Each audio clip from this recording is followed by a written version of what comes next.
Начальник ОНД номер 9 по городу Южно-Сухокумск, Ногайскому, Тарумовскому району, майор внутренней службы Джамалдинов Али Султан Магомедович. Уважаемые жители города Южно-Сухокумск, Ногайскому, Тарумовскому району. На территории Республики Дагестан в 2023 году количество пожаров в жилом секторе возросло на 11,4% по отношению к аналогичному периоду прошлого года.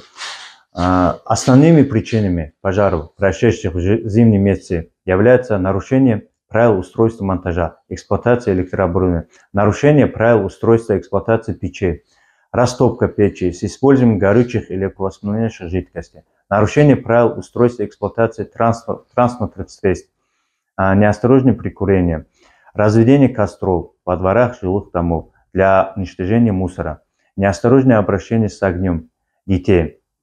В целях недопущения и предотвращения возможных пожаров в зимний период времени необходимо выполнять следующие элементарные правила пожарной безопасности. Перед началом отопительного сезона обязательно провести проверку при необходимости ремонт дымоходов, отопительных печей, котельных, теплогенераторных установок и других отопительных приборов.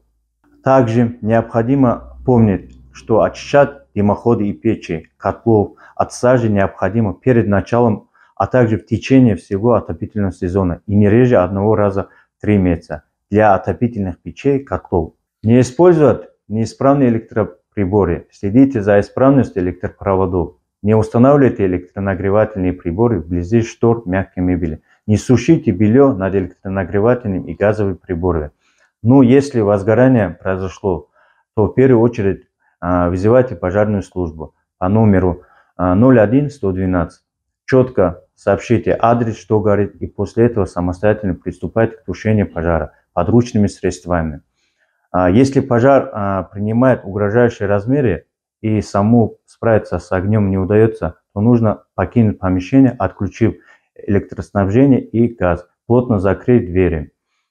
Соблюдайте правила пожарной безопасности, берегите себя и жизнь своих близких.